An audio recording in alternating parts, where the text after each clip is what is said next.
Halo, habari yako? Salama za kwako? Salama kabisa. Kwanza karibu kwenye kundi la Dash Gang, karibu sana. Na tulikuwa tunatafuta mtu kama wewe na pia tulikuwa tunahitaji mtu kama wewe ambaye anaonyesha juhudi na upambanaji. Unafahamika kama nani na unapatikana wapi?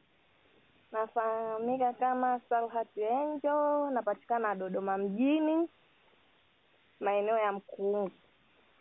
Ya, sawa, vizuri.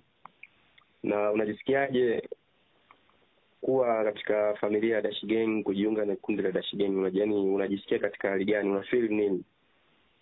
Najisikia very comfortable. Yaani najisikia vizuri. Yeah. Okay, sawa, nimekuelewa. Una nini cha kuambia Watanzania kuhusu wewe, kuhusu mapokeo yao kwako? Una kitu gani cha kuambia Watanzania? Watanzania cha kuambia kwamba naomba support yao. Ya kwamba support yao ndio inayoweza kunipa juhudi zaidi, kunishika mkono kwa namna moja au nyingine. Na mimi naahidi ya kwamba nitafanya vizuri. Yeah. Sawa. Watanzania na imani wana moyo safi, na pia Watanzania wana moyo wa kuangalia kipaji na wanakisupport pia. Ndio. Naamini hilo wamelipokea. Okay, vizuri. Na pia Dash Gang mna mkataba nao au yaani una mkataba nao au ipoje? Tuna mkataba nao.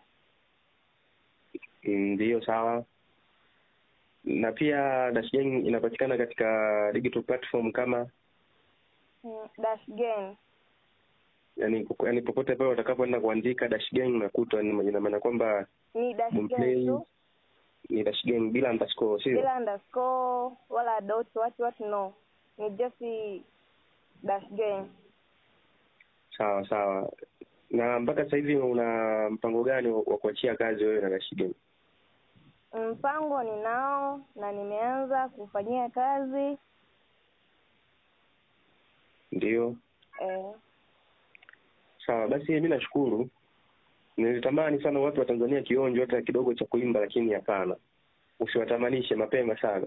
Next time nafikiri utawasikilizisha hiyo kazi yako na naamini pia watakupokea. Basi naomba uwaage wa Tanzania.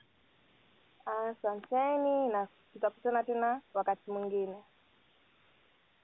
Sawa, nakutakia mchana mwema na pia uitumikie Dash Gang kama mtu ambaye umejitoa. Asante Kwa sababu